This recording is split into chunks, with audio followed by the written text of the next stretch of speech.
pessoal, meu nome é Danilo Cominotti, estou coordenando essa trilha aqui da ZUP hoje, super especial.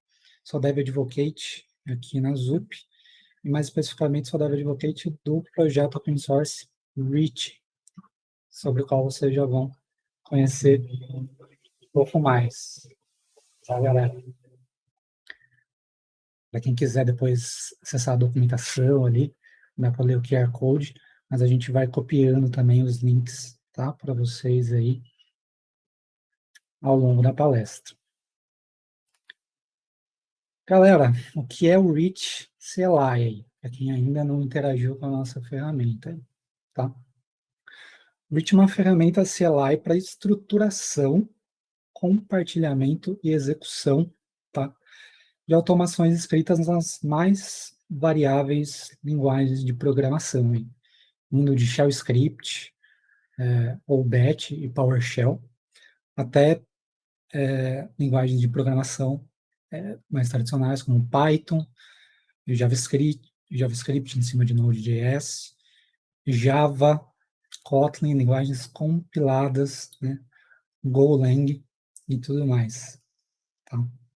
O Reach usa uma espécie de abstração bem sutil, tá, e bem leve ao redor do código-fonte da automação, e essa abstração se chama fórmula. Tá? Esse conceito vocês vão se deparar com ele o tempo todo na documentação do Reach e tudo mais.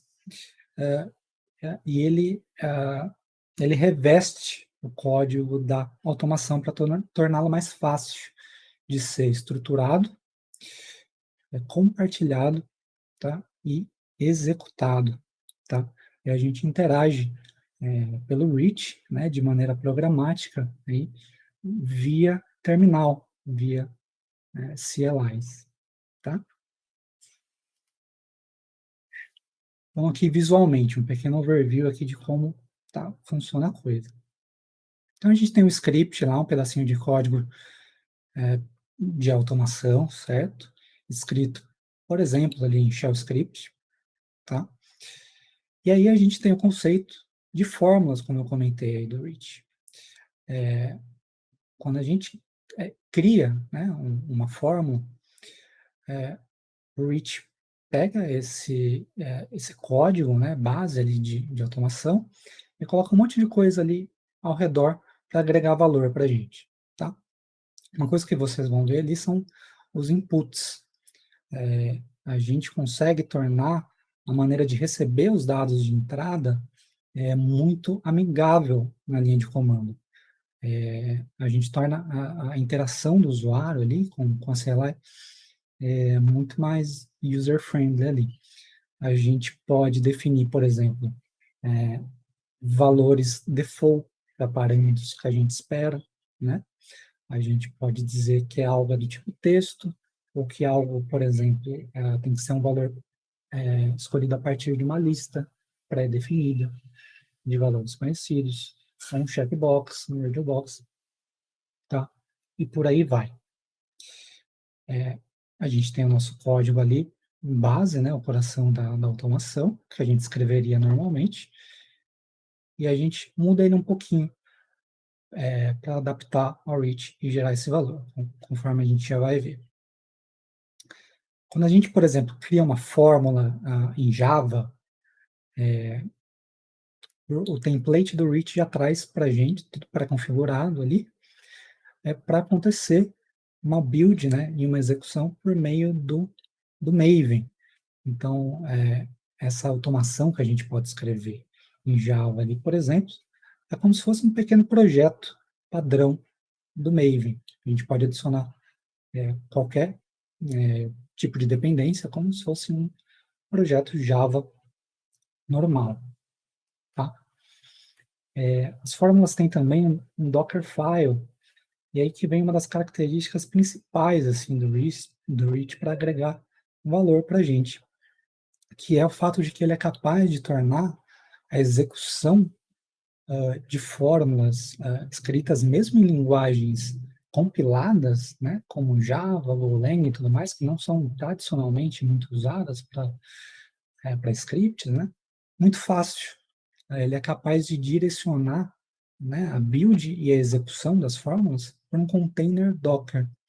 Isso tem muitas implicações também para a questão de compartilhamento, né? Então, por que a gente muitas vezes não escreve, né, algum tipo de automação em Java?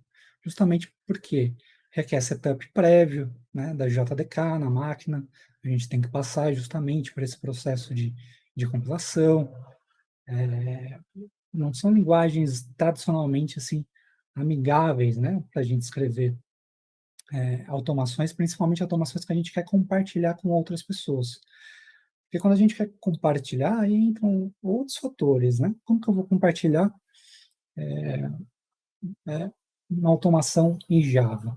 Eu compartilho diretamente a forma binária, né, com a pessoa, eu compartilho o código-fonte, para ela conseguir buildar, né, executar na máquina dela, a partir do código-fonte, por exemplo, ela vai ter que ter um setup prévio ali de todo ferramental, vai ter que ter algum conhecimento ou instruções, né, direcionadas de como fazer essa compilação e tudo mais.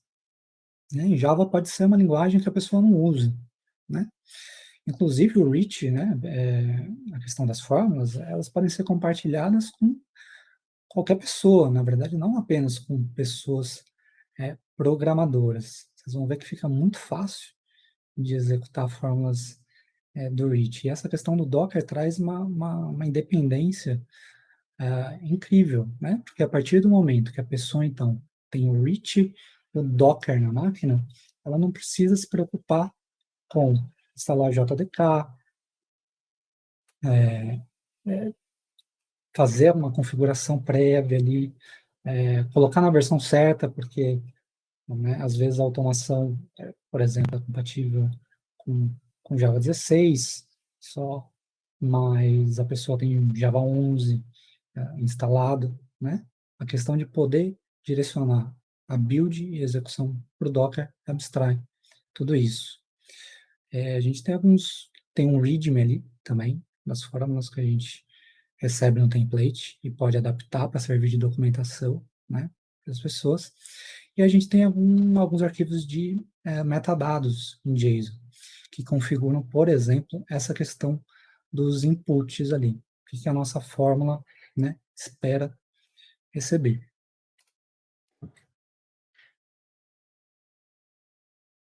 Visualizarem de maneira abstrata aqui, como é a execução de uma fórmula, né?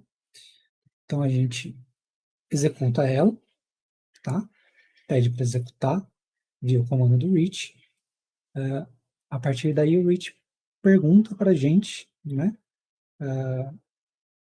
Item a item de cada input que a gente declarou, né? Ele pede que a gente entre com valores aí, e de acordo com o tipo e configuração que a gente fez, né? Valores pré-definidos de uma lista, um campo de texto, um campo numérico. A gente pode configurar, por exemplo, né, valores default, né, para o usuário não ser obrigado a preencher.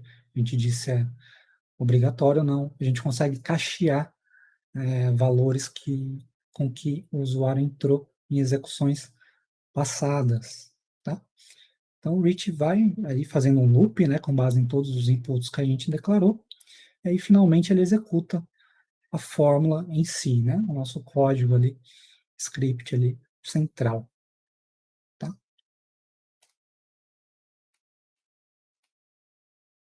Aqui para dar um breve overview para vocês dos tipos, né, de inputs que a gente tem.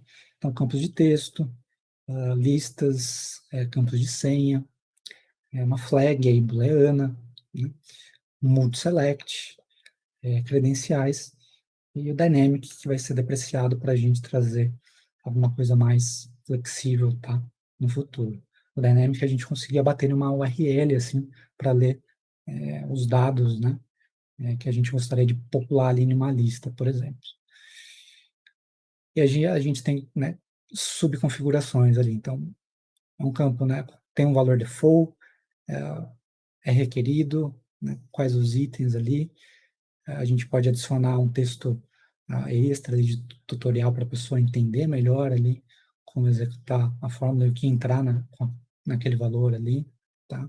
Consegue configurar esse cache que a gente falou, e tem também condições ali de path, tá? Esse slide aqui, na verdade, pula para o final, e depois eu vou voltar nele. A gente tem uma coisa bem bacana para anunciar aqui para vocês em primeira mão, para vocês entrarem na jornada aqui de conhecer o Reach, tá? E ter algumas interações com ele na máquina de vocês aí, para ganhar diversas recompensas bem bacanas, começarem a dominar a ferramenta para automatizar muito aí no dia a dia de vocês. Vamos aqui o que interessa agora na demonstração aqui, galera.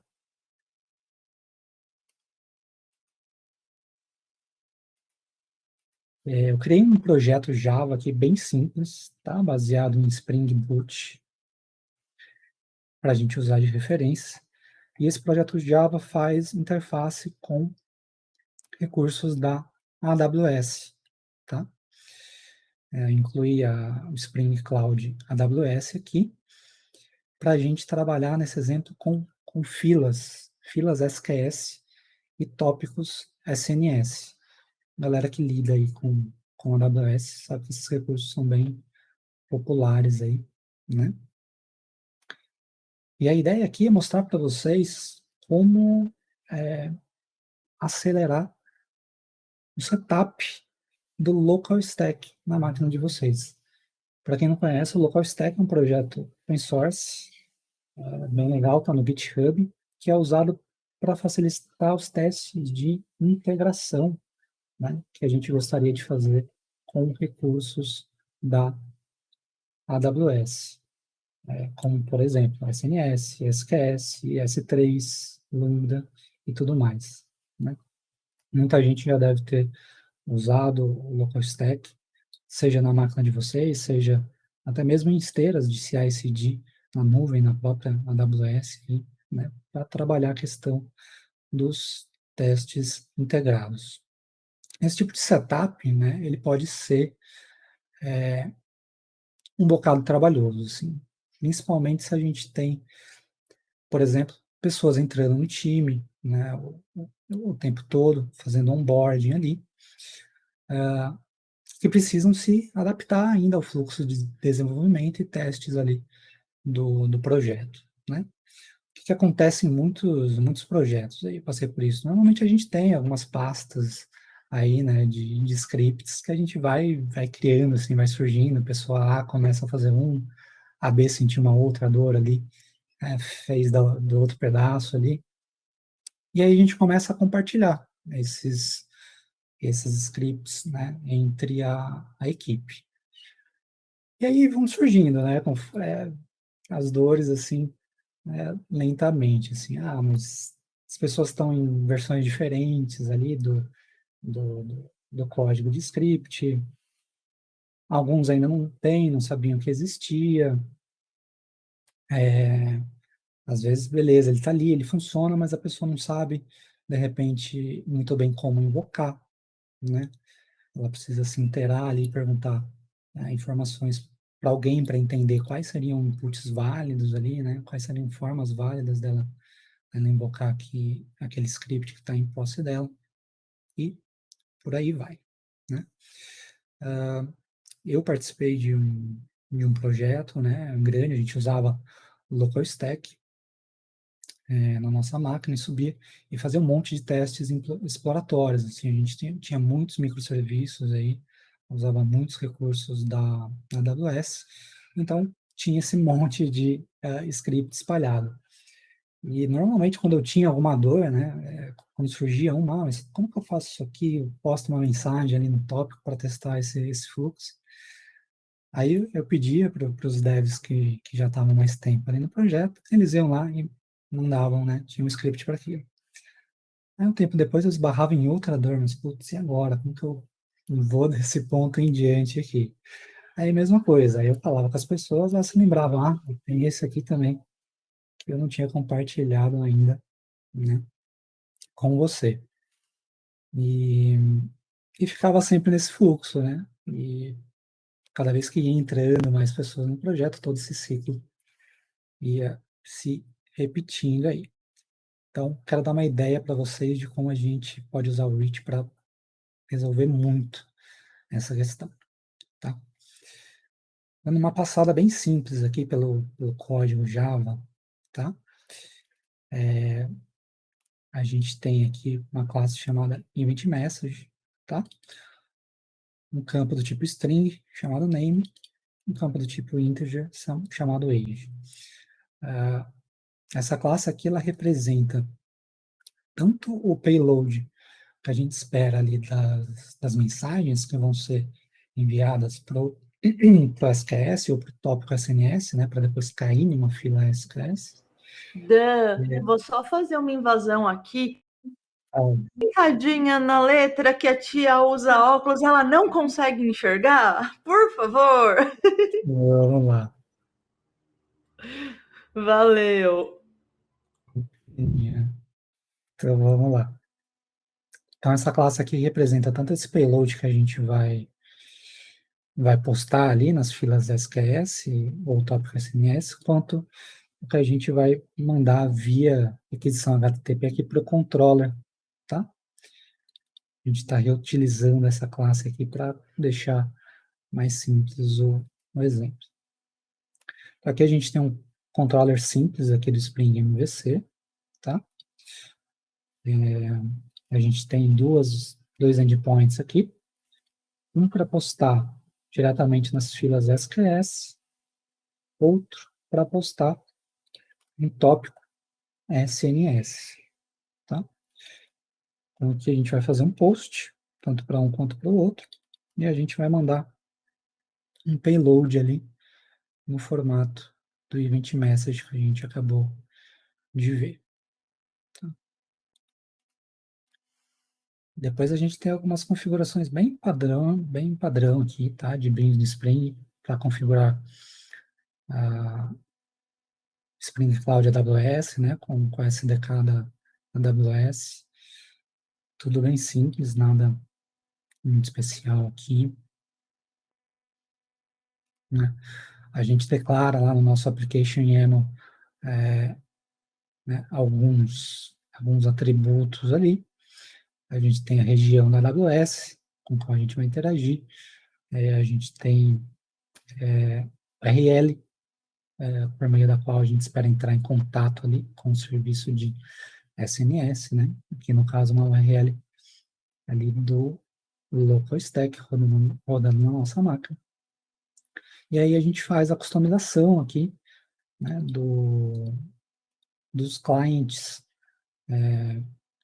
que são parte aí da SDK da AWS. A gente faz uma configuração para que o endpoint usado para as invocações sejam esses que a gente está ditando aqui, que vão bater em localhost e tal, em vez de deixar bater lá na AWS de verdade, tá?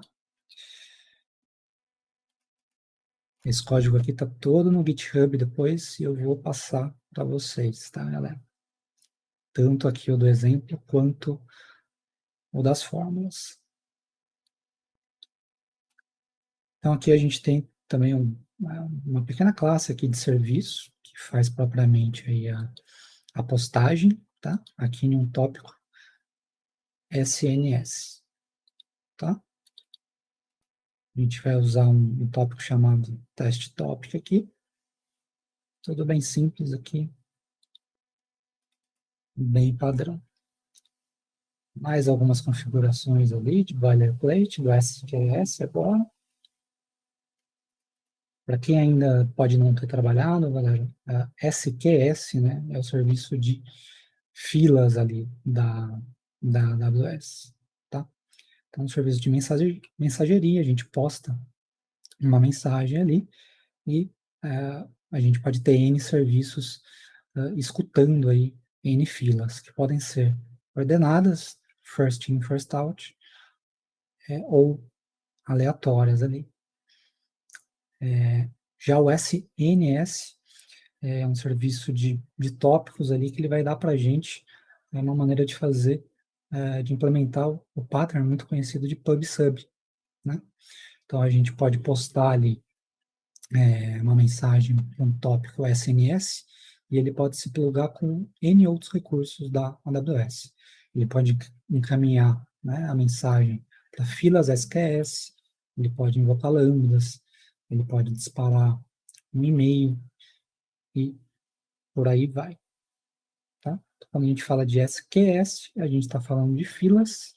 Quando a gente fala de SNS, a gente está falando de tópicos. Aqui a gente tem o código do componente que faz a postagem ali, na fila SQS, tá? E aqui a gente declara dois listeners aqui. A gente vai ficar o tempo todo escutando duas filas SQS. Quando a gente subir a aplicação, a gente vai ficar escutando aqui, né, de tempos em tempos. É interessante fazer essa separação aqui, que foi feita, que é o seguinte: quando a gente posta diretamente no SQS, o payload, né, que a gente lê, essencialmente assim o que a gente mandou. Mas quando a gente posta no SNS, né, para depois ele encaminhar para uma fila SQS, esse payload ele é enriquecido, tá? E acaba chegando um objeto alinhado ali com outras propriedades aqui.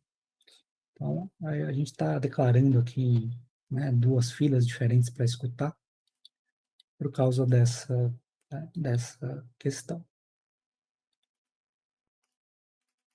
Em relação ao código da aplicação, é basicamente isso, tá? A gente usa algumas credenciais dummy aqui, o local stack não se importa em validar elas, tá? A gente define aqui, ó, as URLs, né?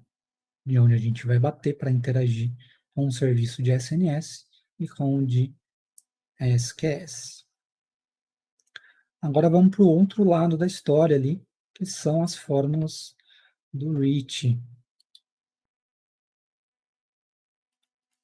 Vamos lá. Para quem nunca teve uma experiência aqui, vou rodar o Word aqui para vocês verem o processo de entrega de reach. Falei o reach na minha máquina ali, ele dá algumas instruções para vocês rodarem o reach init, bem simples, tá? Ele guia vocês no passo a passo para você inicializar ele na primeira vez. Aqui a gente vai, ó, então eu usei o comando reach create formula para o reach guiar o nosso processo aqui de criação de formas. Aí ele pergunta para a gente aqui qual vai ser o comando. Ele tem que começar com reach. Aí ele precisa de um grupo, vou chamar de Danilo aqui. Aí, comando. Vou colocar aqui. Foi PowerShell. Tem demais, tá? Os comandos aqui. Vocês vão ver como isso se reflete ali no file system.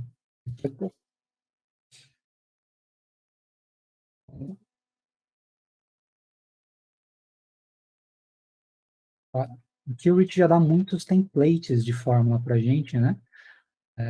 Com toda aquela questão de build, de execução e tudo mais configurada. Tanto por causa da gente querer executar local, né? Eu quero usar o Java que está instalado aqui na minha máquina mesmo. Quanto por causa da gente querer delegar a execução do Docker, tá? Esse template que a gente oferece, já tem todas as questões configuradas. O PowerShell aqui, o workspace default ali do reach, e pronto. Vamos ver se rolou. E já conseguiu criar. Vamos executar agora.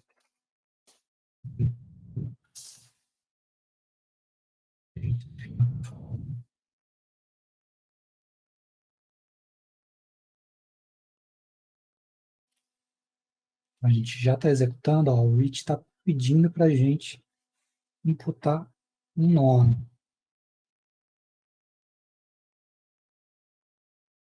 ele já está usando, ó, né, uma lista de valores pré-definidos aqui. Então, true, false, a gente. Vamos escolher aqui. De novo, mais uma lista com valores pré-definidos aqui, que a gente quer automatizar. Tarefas diárias, workflows, ou tudo. Vou colocar tudo, para a gente quer a vida mais fácil aqui. E aqui, um segredo. Ele usa, deixa confidencial aqui, enquanto a gente digita. E a gente pediu para executar. E ele mostrou esse belo Hello World aí para a gente com os dados que a gente imputou nos passos ali anteriores. Isso aqui é bem interessante, né, galera? É uma sutileza, assim, talvez, do Rich, mas que gera um valor, assim, impressionante depois que a gente começa a usufruir e tal. Esse enriquecimento, né, da linha de comando para guiar a gente, né, rumo a uma execução aí correta, né, de uma automação, é muito aqui interessante, né?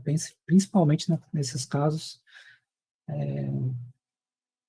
de onboard, né, de vocês precisando executar um tipo de automações que vocês nunca viram aí, né? Além do código aí do script, o pessoal vai ter que ficar explicando para vocês, vai ter que compartilhar instruções também de como executar, né? Vocês vão ter que registrar ali na memória e tal. Esse enriquecimento que o Rich faz aqui, para deixar tudo mais amigável, já gera um valor super bacana. Eu tenho aqui o VS Code, a minha pasta do workspace ali do Rich, tá? Onde ficam armazenadas as fórmulas que eu criei, aberto aqui, tá? Tem aquela lá que eu acabei de criar, ó, o Oi PowerShell aqui, para vocês terem uma ideia aqui de como é. Tem o config.json, que é onde a gente faz aqui a declaração, né, dos inputs que a nossa fórmula vai receber. E a gente tem a fórmula em si aqui, ó. Essa aqui é uma fórmula do PowerShell, né? Tem uma função aqui do PowerShell. A gente recebe, a gente lê aí como variáveis de ambiente aqueles inputs que a gente entrou na execução. E aí tem uma lógica aqui completamente padrão aqui de acordo com o que vocês quiserem. Esse arquivo aqui é um arquivo PowerShell normal, com absolutamente tudo do PowerShell acessível para vocês, tá? A gente tem os outros arquivos aí, mas a gente tem vários vídeos dando essa introdução do Rich. A gente tem a nossa documentação para guiar de vocês aí, tá? A gente vai passar aqui agora mais direto ao que interessa. Uma das fórmulas que eu fiz aqui para a gente executar é de justamente fazer o setup inicial do local stack, no sentido de baixá-lo para a nossa máquina, né? A gente poderia baixar de duas formas, tradicionalmente, ou via pip, né, do Python, ou via Docker. No exemplo da fórmula que eu criei aqui para mostrar, até dou a opção a gente fazer de um jeito quanto do outro. A gente vai ver ali no código. E a gente vai executar na prática a instalação via Docker, tá? Então, vamos lá. A primeira coisa que eu parametrizei ali para gente é qual versão do local stack a gente quer instalar. Então, a gente tem ali o latest, que eu configurei como padrão, tá? É aqui onde eu fiz a declaração dos inputs aqui. Esse que a gente está vendo, esse primeiro, o Rich Version Text, né? Configurei um valor padrão, né, para ele de latest, e configurei um cache de até 3 valores. é o que a gente está vendo aqui, esse 01212. Eu executei ele agora há pouco, e ele ficou cacheado para execuções subsequentes aí. Vamos usar esse aqui. Aqui, eu configurei um outro input aqui, parametrizável, com base numa lista de 2 valores pré-definidos. Então, a gente quer instalar via Docker ou via pip. Vamos olhar para o código da fórmula aqui. Então, eu leio essas duas variáveis aí do ambiente, tá? E aqui eu fiz um fluxo aqui. Eu estou assumindo que já tem o Python e o pip instalado na máquina, tá? Porque a gente vai invocar o AWS CLI para fazer a interface com o local stack. E aqui eu faço uma condicional ali para me basear no valor que foi imputado para o tipo de instalação, via pip ou via Docker. Né? Eu deixei o caso do pip aqui só para ilustrar. A prática que a gente vai usar é o do Docker, que está propriamente mais flexível ali, para a gente usar a versão que a gente imputou no passo anterior ali da execução. Tá? Então aqui eu estou fazendo um Docker pull, a gente vai baixar a versão do local stack de acordo com o parâmetro ali que a gente entrou. Se já existir um container com o nome que a gente usa, hit local stack, para esse propósito, a gente vai parar ele e vai remover. E depois, de um jeito ou de outro, a gente vai criar um container com essa imagem do local stack que a gente acabou de baixar, vai deixar algumas portas abertas aí e, por fim, vai chegar ao final dessa fórmula. Vamos rodar agora.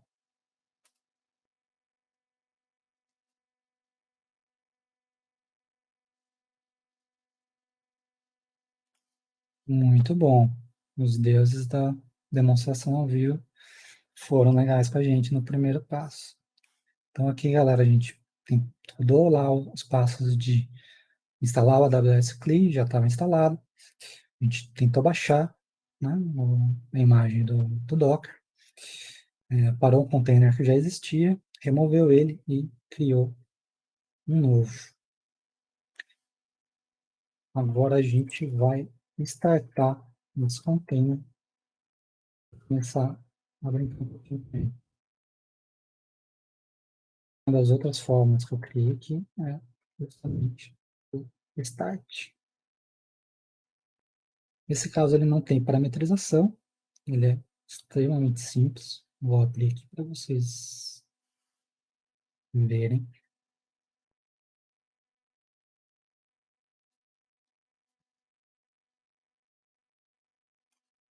Aqui.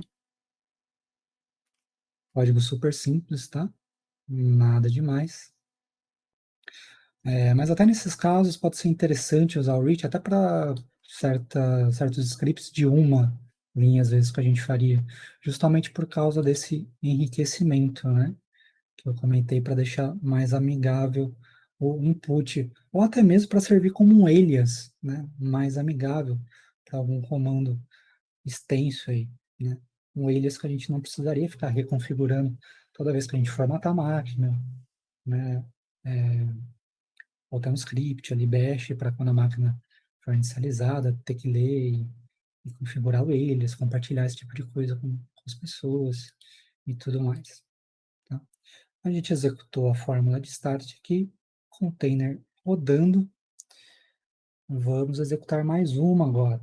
Inicializar os recursos do local stack, os quais a gente quer interagir. E o hit local stack, SQS create.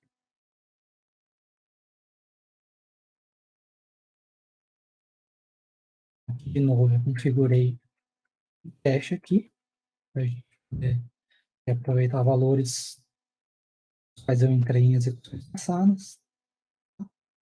Vou criar primeiro a test queue, que é a fila de onde a gente vai ler mensagens postadas diretamente para o SQS. Beleza.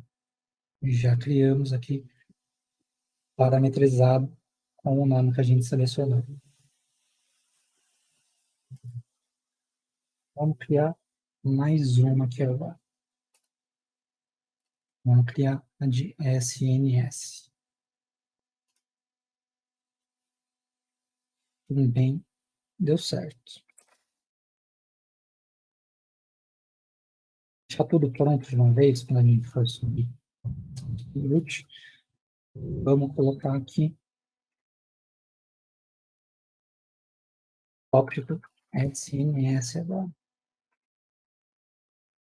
Vamos padrão ali também. Criamos um tópico. E, por fim, subscribe aqui. A gente vai agora atrelar ali um tópico SNS a uma fila SQS. Eu vou selecionar SQS e aqui o tópico. Beleza. Já associamos uma coisa à outra. E vamos ver um pouquinho na prática aqui agora.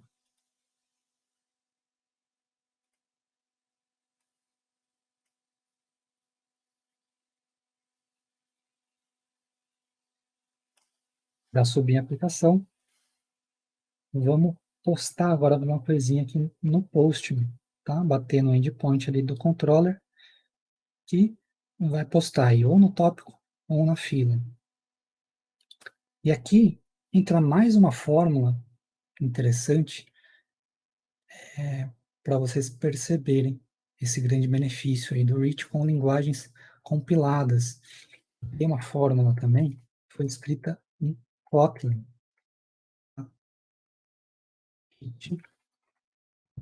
Aqui.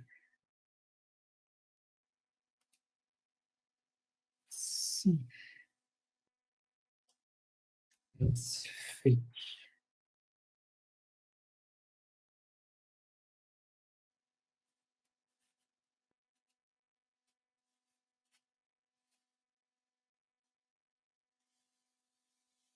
E eu pedi como input bloqueio, tá? Para a gente gerar dados ali aleatórios baseados no bloqueio.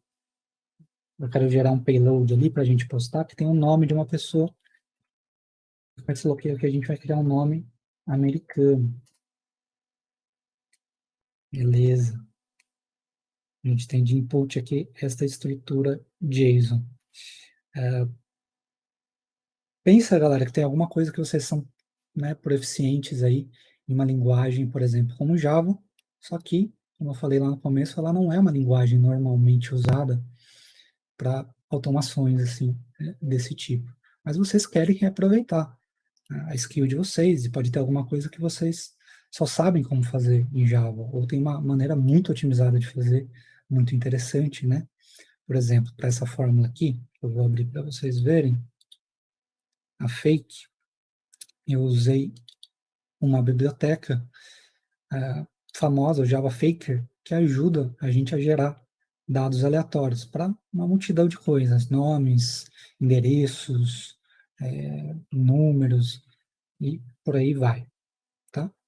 Reparem aqui que, como eu falei, ó, todo esse código aqui, dessa fórmula, o Rich gera automaticamente para a gente, tá? Todos esses arquivos aqui, com base nos templates dele, tá? Então, com base no template de Kotlin, ele gerou o POM-file aqui do Maven, gerou mais a classe main aqui, tá? E ele cria também essa classe fórmula aqui. Nada demais, é uma classe que está aqui localizada, não está em nenhuma biblioteca, é uma classe aqui mesmo do template dele, só usada para fins assim, ilustrativos aqui. Aqui eu estou instanciando lá a nossa biblioteca que ajuda a criar os dados fakes, né? Depois estou instanciando um objeto em formato, né? Que eu vou querer serializar ali em JSON para usar aqui na postagem que eu vou fazer no meu endpoint, tá? E eu estou imprimindo na tela. Então, pense aí nos casos em que, né, esse tipo de automação seria difícil de compartilhar com uma pessoa que já não conhecesse um pouquinho de Java, um pouco de Kotlin, que não tivesse já SDK instalado na máquina, ou que talvez não queira, né, não queira se dar a esse trabalho. Mas com o Rich fica trivial da gente compartilhar dessa forma, né? Dessa forma. Vamos lá. Vou usar os dados gerados aqui. Tá? No endpoint de SQS ali.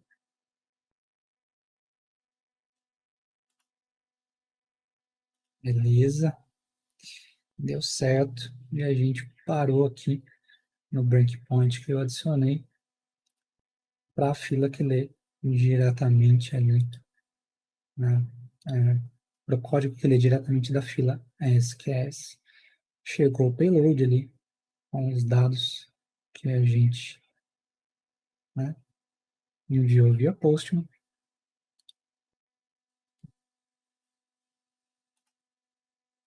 A gente está imprimindo aqui e deu certo. A gente poderia fazer, por exemplo, uma forma ainda mais, né, flexível, que em vez de gerar somente os dados fakes aqui, que a gente quer, que já postasse direto, já postasse, né, via AWS, né, CLI, no local stack ali.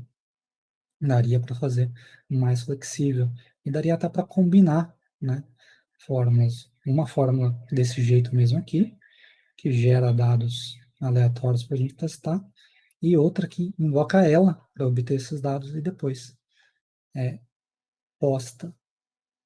Tá? O Rich tem um repositório de fórmulas padrão, pessoal, que já pode ser configurado, né, automaticamente depois de vocês fazerem a instalação, rodarem o Rich init lá, e ele já dá várias coisas aí para vocês saírem utilizando, inclusive alguns, né, comandos de AWS. Legal que para interagir com a AWS, né, a gente usa o AWS CLI, e para o local stack é a mesma coisa, né? Na verdade, quando a gente faz para um, a gente está se preparando para fazer também com o outro, né?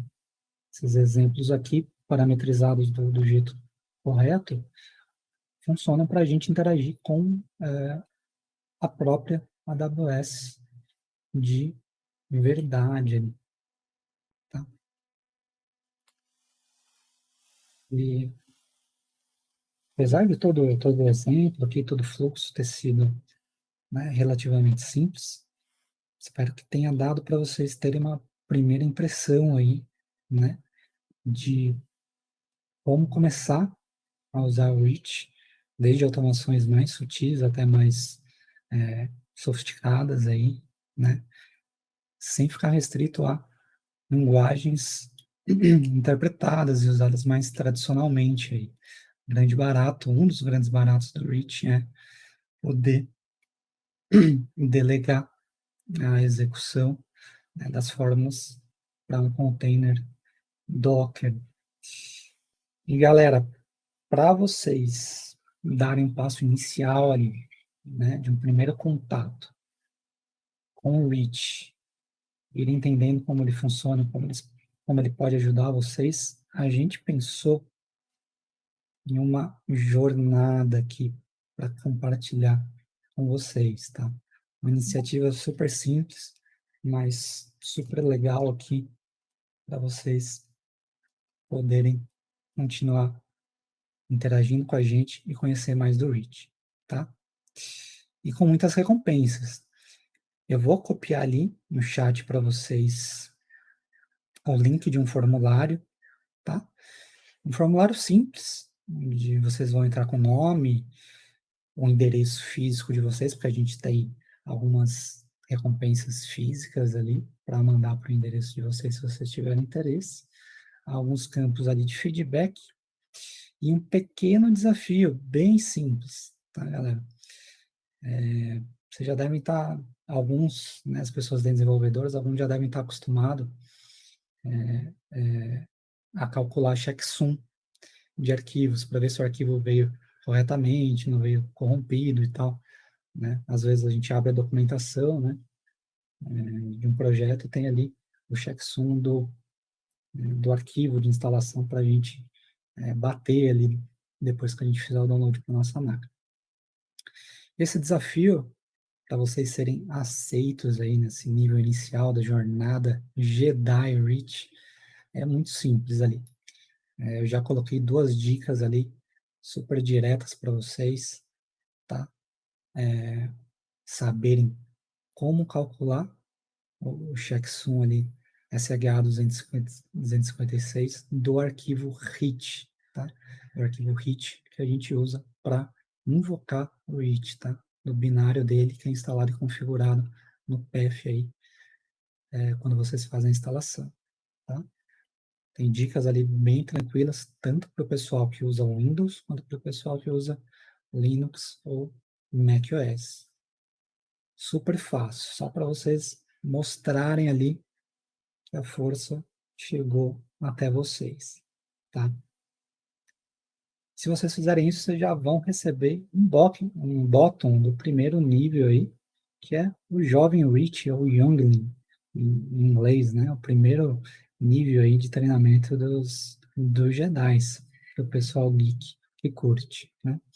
Depois disso, galera, a ideia é que vocês continuem nessa jornada aqui de ter vivências ali diretas com o Reach. Depois, se vocês, né, fizerem a submissão do fórum tal, e quiserem continuar, vocês mostram uma foto da execução de uma fórmula Hello World aí, dos templates que já vem com o Reach, né? Faz um post no Twitter ou no LinkedIn e copia a conta da ZUP ali. Se vocês fizerem isso, vocês vão chegar no nível 2 ali, Padawan, e já vão receber outro bottom, tá? E ter o repost nosso aí no Twitter ou no LinkedIn. Próximo nível, terceiro, Cavaleiro Reach. Já é um tiquinho além. Para vocês chegarem aí, basta subir uma fórmula de autoria de vocês, aí, em qualquer customização, mais simples que seja aí, sobe no GitHub, tá? E do mesmo jeito da etapa anterior, faz um post no LinkedIn, ou um post no Twitter, copia a ZUP, que aí já tem mais um botão, a gente vai divulgar aí a sua fórmula e as suas mídias sociais. Então, blog de vocês, se vocês tiverem, né? Ou a própria conta do Twitter e tudo mais, a gente vai ajudar vocês aí a divulgar para a galera conhecer mais de vocês. E por fim, o nível Mestre Reach aí. A gente vai pegar, né, e olhar com muito carinho para as fórmulas que vocês chegarem a subir no GitHub, né? E com base aí na qualidade geral, né, do código e no potencial da gente eventualmente trabalhar essa fórmula para incluir ela no repositório padrão do Reach, a gente vai fazer uma escolha aí.